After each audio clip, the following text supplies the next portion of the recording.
초기에 캐나다의 원주민들을 보호하는 지역에서 사역하는 분들 탐방하기 위해서 다세연 팀이 캐나다에 오셨을 때 제가 합류를 했어요. 그래서 그 최혜경 전도사님, 에드먼튼에 사역하신 최혜경 전도사님 소개로 원주민들 사역하는 분들을 만날 수 있었습니다. 저희가 원주민 보호구역에 들어갔을 때 원주민들의 삶은 다 그런 건 아니지만 대체적으로 참 참담했습니다. 정부에서 집도 줘주고 차도 주고 돈도 주고 심지어 술값도 주고 대마초값도 대주고 하니까 영혼은 자유를 잃고 생활은 매우 피폐해 있었습니다. 그런 분들을 위해서 사역하는 우리나라 선교사님 노 부부가 계셨습니다. 그분들의 이야기를 들을 때 제 마음의 머리가 깊이 숙여지지 않을 수 없었죠. 그분들의 삶의 이야기를 들었더니 이러했습니다. 두 부부가 20대 후반에 남아프리카 공화국에 가서 선교사로 가셔서 조그만 신학교를 세우신 거예요.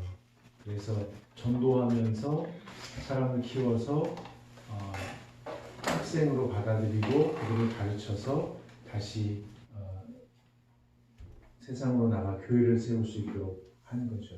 처음에는 학생들도 안 오고 학생들을 가르칠 교수도 없고 또 먹을 것도 없고 하니까 얼마나 힘들었겠어요. 그런데 그렇게 포기하지 않고 30년을 학교를 운영하셨대요. 지금 나중에 30년이 지나서는요, 졸업생들도 많아지고 학생 수급도 수월해지고 함께하는 교수진도 아주 훌륭하고 재정적으로도 부족함이 없어서 가만히만 있어도 학교가 운영되는 그런 실정이 되었더라고요.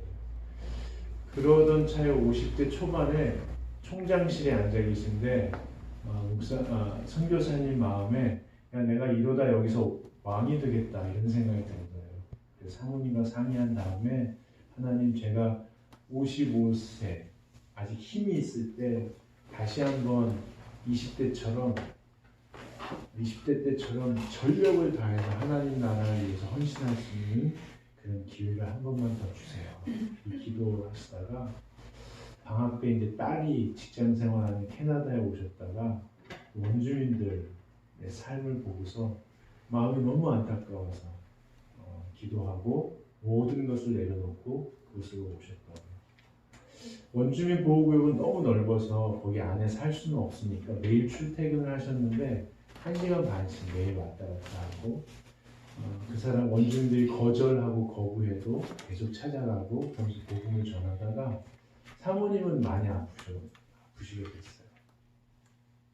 그래서 요즘에는 일주일에 2번만 가시고 1년 정도 그렇게 하니까 사모님이 좀 나아지셨다고 하거든요. 그때 저희가 이제 방문을 하는 거예요.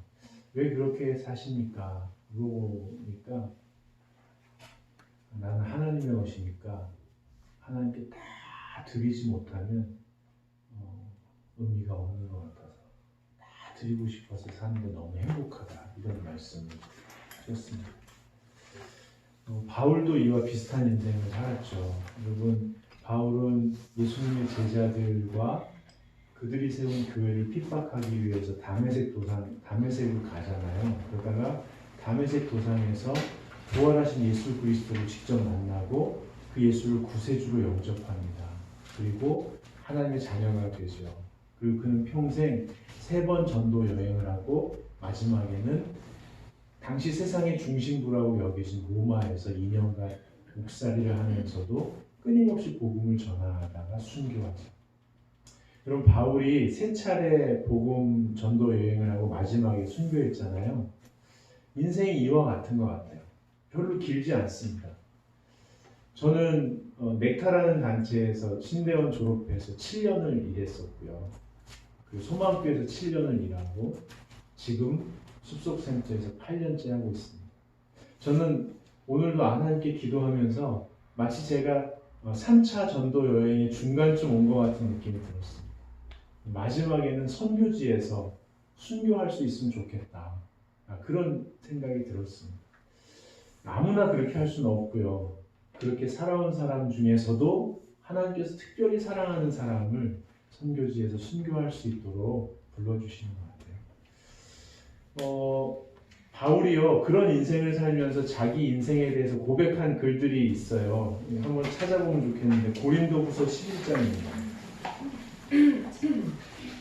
고린도후서 11장 24절부터 27절 읽으면 별로 기분은 좋지 않습니다. 근데 성경이니까 한번 읽어보도록 하겠습니다. 고린도후서 11장 24절부터 27절까지 찾으셨으면 같이 읽겠습니다. 시작. 유대인들에게 40의 하나 강한 매를 5번 맞았으며 3번 회장으로 맞고 1번 돌로 맞고 3번 파선하고 일주야를 깊은 바다에서 지냈으며 여러 번 여행하면서 강의 위험과 강도의 위험과 동족의 위험과 이방인의 위험과 시내의 위험과 광야의 위험과 바다의 위험과 거짓 형제 중의 위험을 당하고 또 수고하며 애쓰며 또 여러 번 자지 못하고 줄이며 목마르고 여러 번 굶주리고 춥고 헐벗었노라.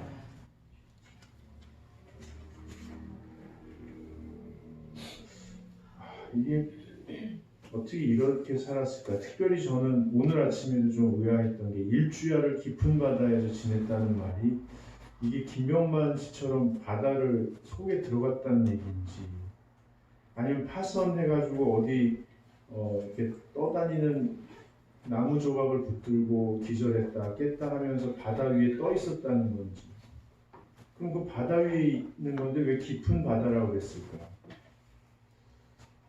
폭풍과 몰아쳐서 바다 위에 있는지 아래에 있는지 몰랐던 겁니다. 그러면 살아있는 게 기적이다. 하여튼 이런 일을 당하면서 이제 살았습니다. 누군가 물어보지 않겠어요? 왜 그렇게 사십니까? 스스로도 생각하지 않겠어요? 어느 날 그렇게 맞고 갇혔을 때 내가 여기서 지금 왜 이러고 있을까? 이런 생각하지 않겠어요? 그에 대한 답변을 바울 선생님이 그런 의도로 말씀하시는지 모르겠지만 오늘 본문 앞부분에 보면요. 데살로니가전서 오늘 본문 앞부분에 보면 4절이 있거든요. 4절을 한번 읽어보면 좋겠습니다. 4절 같이 읽겠습니다. 오직 하나님께 옳게 여기심을 입어 복음을 위탁받았으니 우리가 이와 같이 말하면 사람을 기쁘게 하려 아니요 오직 우리 마음을 감찰하시는 하나님을 기쁘시게 하려 합니다. 이 사람이 아니라 오직 하나님을 기쁘시게 하려고 그런 삶을 살았다는 거예요. 오직 우리 마음을 감찰하시는, 그러니까 마음을 다해서 그 어려운 순간에도 하나님을 기쁘시게 하기 위해서 그렇게 살았다고 고백합니다. 그러면은 어떻게 바울은 이런 마음을 갖게 됐을까요? 어떻게 바울은 마음을 다해서 하나님을 기쁘시게 하는 삶 사는 게 내 인생의 최고의 목표예요 라는 마음을 갖게 됐을까요? 그 4절 계속 보시면 오직 여호와께 옳게 여기심을 입어 복음을 위탁받았다는 거예요. 이 말을 우리말로 바꿔 말하면 하나님께서 바울을 좋아하셔서 야, 세상 사람들한테 이 복된 소식을 좀 전해줘라. 이거 좀 부탁한다. 라고 위탁받으셨다는 거예요. 우리도 좋아하고 존경하는 선생님이 너 좀 일로 와봐. 야, 이거 다른 반 누구한테 좀 갖다 주라고 막 신나서 가잖아요. 그런 적 없어요? 저는 한 번도 없어요. 저한테 뭘 시킨 적이 없어요, 선생님. 근데 너무 부러웠어요. 교실에 누가 딱 들어와서 선생님 심부름 왔는데요. 선생님께서 이거 전해드려요. 저는 한 번도 중고등학교 통틀어서 초등학교 때. 근데 하나님께서 바울을 좋아하셨다는 거예요. 옳게 여기셔서 바울을 특별히 불러서 이 복음, 복된 소식을 좀 사람들을 살리는 소식이니까 이거 꼭 전해줘라. 그래서 하나님을 기쁘시게 하려고 열심히 다닌 거예요. 바울의 어떤 모습이 하나님께서 옳게 여기셨을까요? 여러분 2절에 보시면 너희가 아는 바와 같이 우리가 먼저 빌립보에서 고난과 능욕을 당하였으나 우리 하나님을 힘입어 많은 싸움 중에 하나님의 복음을 너희에게 전하였노라. 물론 바울이 3차 전도회, 3번 전도여행을 하면서 거의 이런 일을 겪었지만 빌립보에서 특별히 어떤 일이 있었길래 이 사실을 언급하는지 제가 궁금했어요. 바울과 실라가 빌립보에 가거든요. 빌립보는 당시에 로마의 식민지였잖아요. 가는데 거기에 하나님을 경외하는 루디아라는 여성이 있는 거예요. 루디아가 여성인 건 알죠? 네. 여성인데 토목점을 하시는 분이에요. 제 4학년 때 제 앞에 있는 여자아이가 신순분이었어요. 신순분. 지금 웃는 분들 아주 사람을 외모로 판단하는 거예요.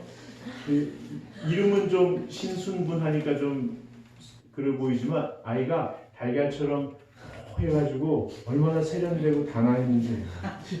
우리 엄마 양품점 건너편에 그 포목점이 있었는데 걔네 엄마는 늘 한복을 입고 가야금을 타듯이 포목점 그 틀에 말린 천을 쫙 하면서 때로는 마치 승무하듯이 그것을 그 바닥에 쫙 치면서 그 손님에게 가장 어울리는 색상과 질감이 뭘까를 이렇게 그윽하게 바라보는 모습이 너무 신비로웠어요.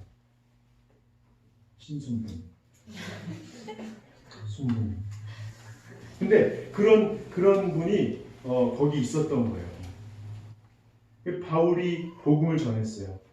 그러니까 그 루디아가 그것을 믿음으로 받아들이고 세례를 받고 구원을 얻고 온 가족이 예수를 믿게 됐어요. 그래서 이렇게 얘기했어요. 바울 선생님, 제가 진정한 그리스도인이라고 신뢰해 주신다면 이곳을 떠날 때까지 우리 집에서 머물러 주십시오. 제가 흑진히 대접하겠습니다. 바울이 거기 머물면서 이제 기도하러 다니면서 전도를 해야 되잖아요. 기도하러 가는데 귀신 들려서 점치는 여종을 만난 거예요. 여러분 귀신 들린 사람 본 적 있어요? 여기 혹시 귀신 들린 사람 있으면 귀신 주일은 집에 놓고 오세요. 제가 해봤는데 저는 귀신을 잘 못 쫓더라고요. 제가 해봤어요. 제 과거를 딱 얘기해야죠. 그치? 물러가라! 안 물러가. 빌어도 안 물러가요. 그래서 제가 피해 다닌 적이 있어요. 우리 교회 누나였는데 귀신 들렸어요. 근데 귀신 들린 여종이 자꾸만 전도하는데 쫓아와서 방해를 하는 거예요. 그러니까 바울이 참다가 속상하니까 귀신을 내쫓았어요. 귀신아 나가라. 근데 문제는 나가니까 점을 못 치잖아요. 그 여종의 주인들이 돈을 못 버는 거예요. 그래가지고 바울과 실라를 그 빌립보 상관들에게 고발했어요. 우리가 로마 시민인데 식민지인데도 로마 시민이 따르지도 못할 이상한 것들을 얘기하고 다닌다고 고발하니까 그 성경의 사도행전에 그렇게 나와요. 바울과 실라를 질질 끌고 가서 옷을 찢어버리면서 벗겼다고. 그냥 벗긴 게 아니고 찢어서 벗긴 거예요. 그리고 매질을 했어요. 매질을 하고 감옥에 가둬버렸어요. 그 당시 감옥이 지하잖아요. 창문도 없고.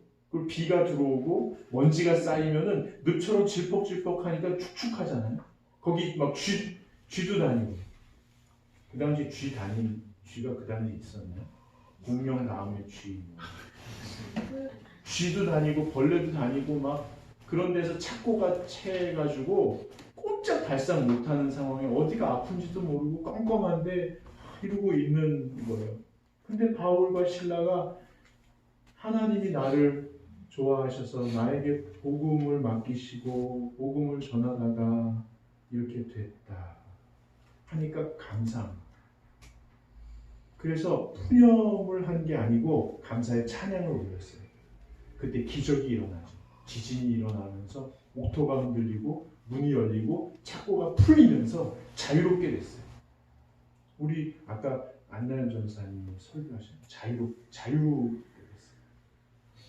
근데 그때 지진 때문에 잠이 깬 간수가 옥문이 열린 걸 보고 깜짝 놀라서 이제 추궁을 당할 테니까 겁에 질려가지고 자결하려고 칼을 뽑아서 이렇게 하는 순간 바울이 멈추시오. 우리가 여기 그대로 있으니까 멈추시오. 그때 그 순간에 간수가 깨달은 거예요. 저 사람들 뭐가 다르다. 그리고 달려가서 엎드려서는 선생님, 우리가 어떻게 해야 구원을 얻겠습니까? 그래서 바울이 그 유명한 얘기, 주 예수 그리스도를 믿으라. 그리하면 너와 내 집이 구원을 얻으리라. 그 세례를 받고 온 가족이 구원을 받았어요. 그렇게 빌립보 교회의 기초가 세워진 겁니다. 여러분, 하나님이 기뻐하시는 삶에 나타나는 게 빌립보 교회에 그대로 나타나고 있어요. 자기가 이 일을 하면 자기가 어떤 일을 겪을 걸 알면서도 그 귀신 들린 여종의 영혼을 불쌍히 여겨서 구원하는 거예요. 자기를 때리고 가두고 비난했던 간수가 죽으면 안 되니까 불쌍히 여겨서 그 간수를 살려내는 거예요. 왜요? 하나님의 복음을 믿다고 받았습니다. 이게 바울의 삶이었습니다. 여러분, 저와 여러분도 하나님께서 좋아하는 사람들이라고 저는 믿습니다. 우리가 좋은 사람이라 그런 게 아니고 우리 안에 예수께서 계시니까 하나님이 우리를 좋아하시는 줄로 믿습니다. 그리고 하나님께서 우리에게 부탁하신 거죠. 세상의 흐름이 어떻든지 간에 너희는 가서 신께서 당신을 위해서 하나밖에 없는 아들을 희생시킬 정도로 당신을 사랑하십니다. 당신은 죄와 죽음에 두려워하고 초조해하고 위축돼서 신음하다 죽을 존재가 아니고 자유롭게 사랑 가운데 은혜 가운데 하나님의 품으로 인도받을 너무 소중한 사람입니다. 이 복음을 가서 말과 몸으로 전하라. 우리에게 있는 모든 역량과 모든 재정과 모든 시간과 모든 젊음을 다 바쳐서 어쩌면 우리의 입술과 우리의 몸으로 죽을 때까지 하나님께서 부탁하신 이 복음을 사람들에게 전해야 하는 사람인지도 모릅니다. 아니, 그래야 합니다. 그럴 때에 어떤 일이 벌어질까요? 그럴 때에 우리는 고난당할 수 있죠. 우리는 세상이 저항하니까, 세상이 그 흐름에 동참하지 않으려고 하니까, 그렇지만 우리가 걸어가는 길에 생명의 역사, 생명의 열매가 맺히게 되는 줄로 믿습니다. 그리고 오늘 본문의 13절을 보시면, 그래서 바울이 감사하고 있습니다. 한번 보십시오. 13절 한번 읽어보겠습니다. 이러므로 우리가 하나님께 끊임없이 감사함은 너희가 우리에게 들은 바 하나님의 말씀을 받을 때에 사람의 말로 받지 아니하고 하나님의 말씀으로 받음이니 진실로 그러하도다. 이 말씀이 또한 너희 믿는 자 가운데에서 역사합니다. 아멘. 여러분, 우리가 그러한 하나님이 좋아하셔서 하나님의 그 사랑의 메시지를 말과 몸과 삶으로 나누는 인생을 살아갈 때 사람들이 우리 말을 우리의 말이 아니라 하나님의 말씀으로 받는 역사가 있게 되기를 축복합니다.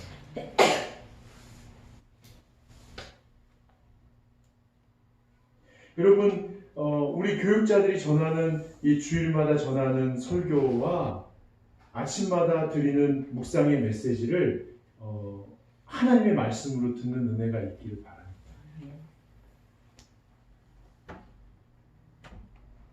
하나님의 말씀으로 들을 때 오늘 하나님께서 이 설교를 통해서 이 묵상 말씀을 통해서 나에게 해주고 싶은 말씀이 뭘까를 생각할 수 있어요. 사람의 말로 들으면, 한 설교자의 견해로 들으면 그런 역사가 일어나지 않는 거죠. 하나님의 말씀으로 듣기로 결심할 때, 하나님의 말씀으로 들을 때 하나님께서 이 설교를 통해서, 이 묵상 말씀을 통해서 나에게 오늘 하고 싶은 말씀이 뭘까를 듣고 싶어지는 거예요. 그럴 때 하나님의 말씀에 비추어서 내가 그렇게 살지 못하는 것이 보이기 시작하는 거예요. 그럴 때 내가 잘못하는 것을 내려놓고 잘 살기 위해서 노력하는데 노력해도 안 되니까 성령님 도와달라고 엎드려 기도하게 되는 거예요. 그럴 때 하나님이 나를 어떻게 이끌어 가시는지를 내가 경험하게 되는 거예요. 그게 너희 믿는 자 가운데서 역사하느니라. 역사하느니라. 여러분, 제 아들이 군대 갔는데 가끔 전화 와서 얘기해요. 군대 교회 그렇게 재미없다. 맨날 매주 똑같은 얘기. 너희는 군인이니까 싸워라. 믿음의 싸움을 싸워라. 뭐 운동장을 달리듯 싸워라. 뭐 계속 이 얘기만 하는 거예요. 그래서 지겨워서 못 가겠다는 거예요. 제가 아들에게 편지를 쓰려고 해요. 거기서도 하나님의 말씀을 들으라고. 거기서도 뭘로 싸우라는 거지? 뭐 갖고 싸워야 돼? 거기서도 하나님의 말씀을 들을 수 있는 그런 은혜가 있기를 제가 기도하고 싶습니다. 여러분, 제가 지금 요즘도 설교를 열심히 준비하거든요. 나름.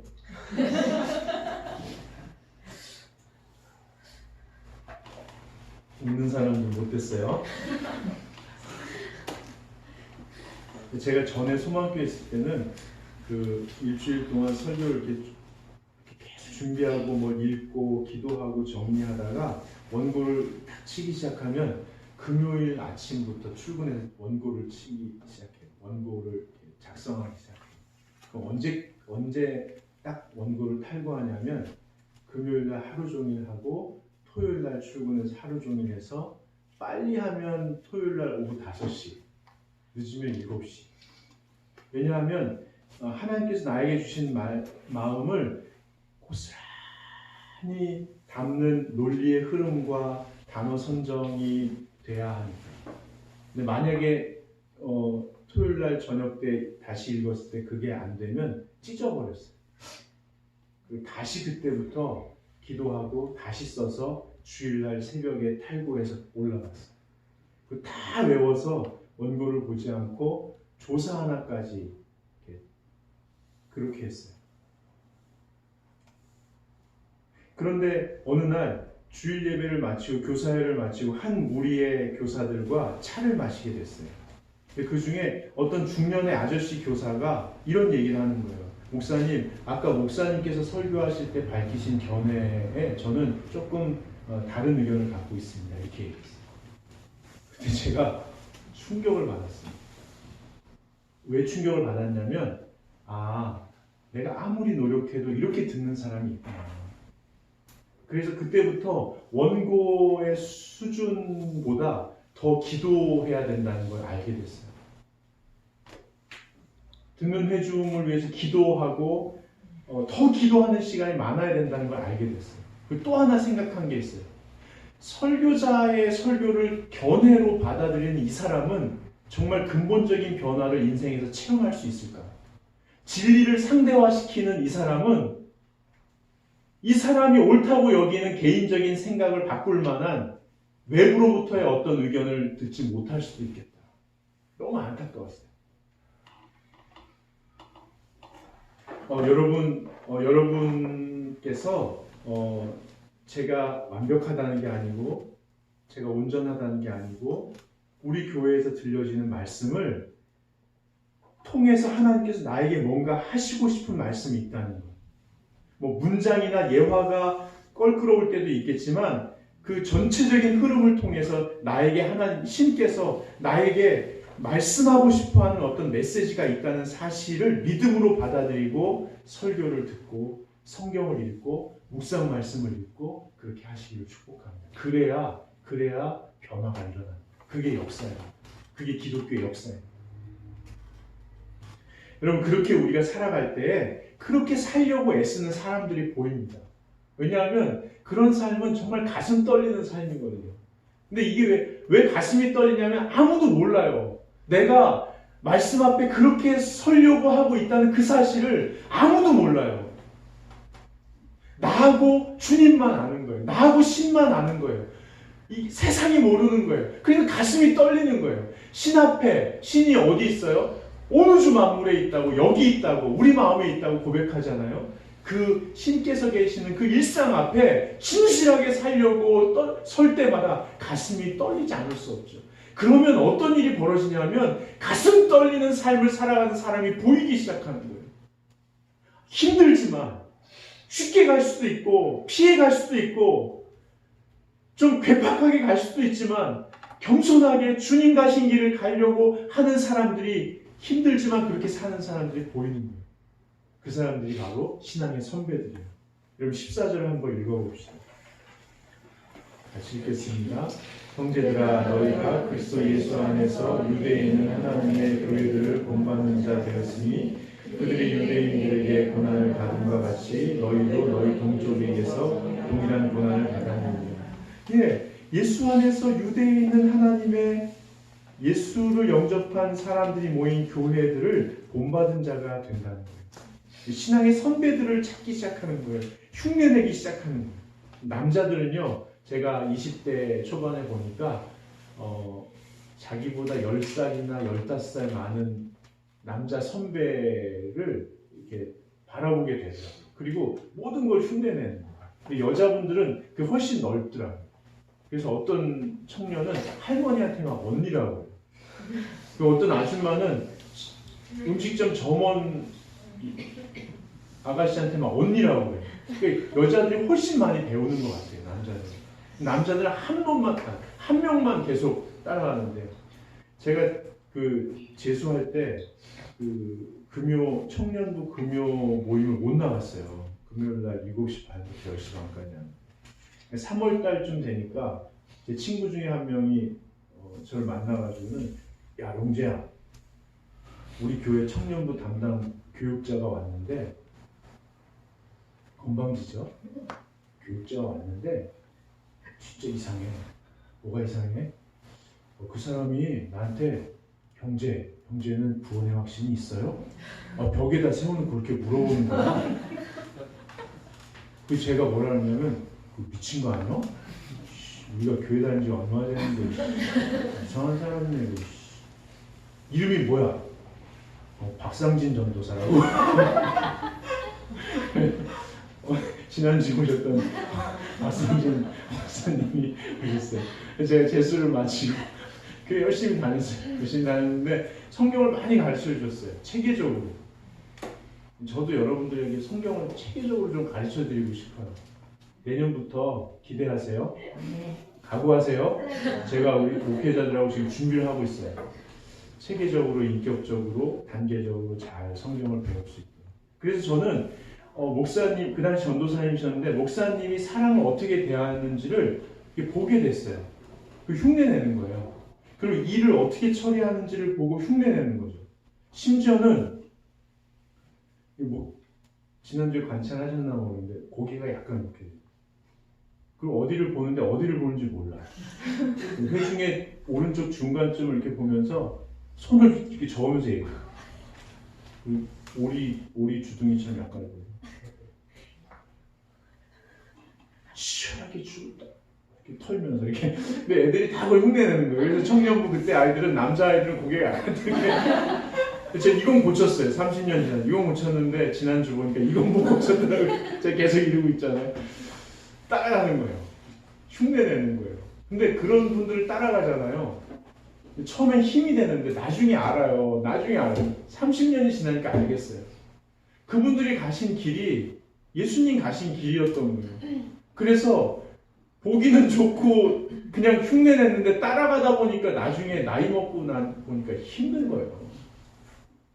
어느새 내가 여기까지 왔지. 고난이 있는 거예요. 여러분도 아마 각자 그렇게 따라가고 여기 계신 청년 몇 분 계신데 조심하세요. 아무나 따라가면 안 되는데. 제가 안식을 마치고 오니까요. 우리 그 가세연에 일이 많이 이렇게 있었어요. 그래가지고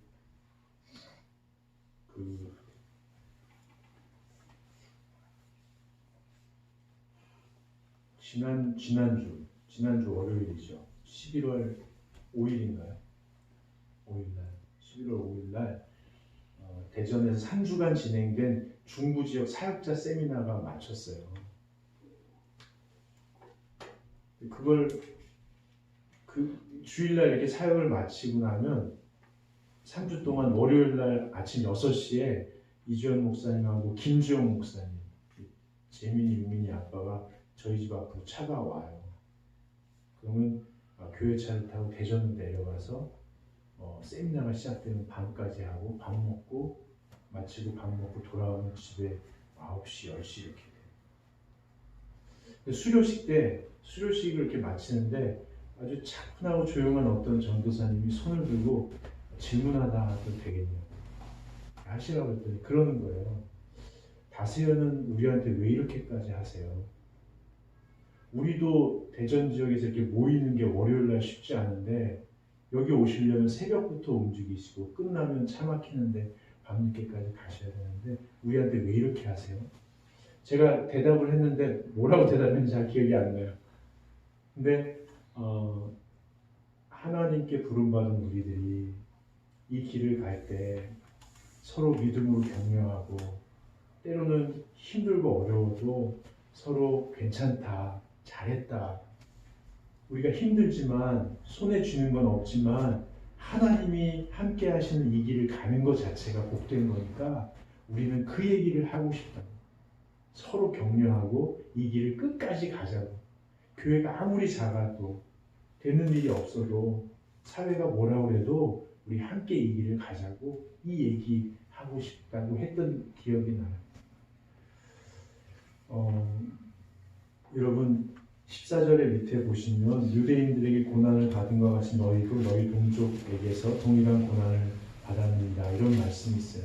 15절 16절을 보시면 유대인은 주 예수와 선지자들을 죽이고 우리를 쫓아내고 하나님을 기쁘시게 하지 아니하고 모든 사람에게 대적이 되어 우리가 이방인에게 말하여 구원받게 함을 그들이 금하여 자기 죄를 항상 채우며 노하심이 끝까지 그들에게 임하였느니라. 이 말은 뭐냐면 끝까지 우리는 하나님이 당신을 사랑하십니다. 세상이 당신을 외면해도 하나님은 당신을 외면하지 않아요. 제게 있는 것으로 당신에게 주고 싶은데 일어나서 함께 갑시다. 이런 이야기를 우리가 입술로, 몸으로, 인생으로 하게 될 거예요. 그러면 저와 여러분이 걷는 길에 생명의 역사가 일어날 거예요. 분명히 일어나는 사람들이 있을 거예요. 소망을 갖고 일어나는 사람들이 있을 거예요. 그렇다고 세상이 여러분을 지지하지는 않을 거예요. 여러분이 참 잘했다고 얘기하지도 않을 수도 있어요. 여러분이 사는 삶의 방식이 옳다고 응원해주지 않을 수도 있어요. 여기 유대인들처럼, 로마인들처럼. 유대인들은 하나님에게 아들이 없다고 그랬거든요. 그리스도인들은 예수가 하나님의 아들이라고 얘기하잖아요. 로마인들은 세상의 왕이 황제 시저라고 얘기했거든요. 그리스도인들은 예수가 이 땅의 왕이시라고 얘기했고, 그러니까 세상이 여러분을 미워할 수도 있어요. 그렇지만 그것이 여러분 잘못하는 건 아니에요. 여러분을 좀 축복하고 싶어요. 이 한 해를 우리가 살아왔는데 우리가 하나님께 옳게 여김을 받고 사랑한다고 축복한다고 하는 하나님의 말을 주변에 입술로 몸으로 하면서 사셨을 거예요. 그리고 특별히 자녀들에게 그렇게 하셨을 거예요. 자기 자신에게도 하셨겠죠. 여러분 주변에 있는 자녀들과 후배들과 동료들이 했던 말들을 사람의 말이 아니라 하나님의 말로 듣게 되기를 축복합니다.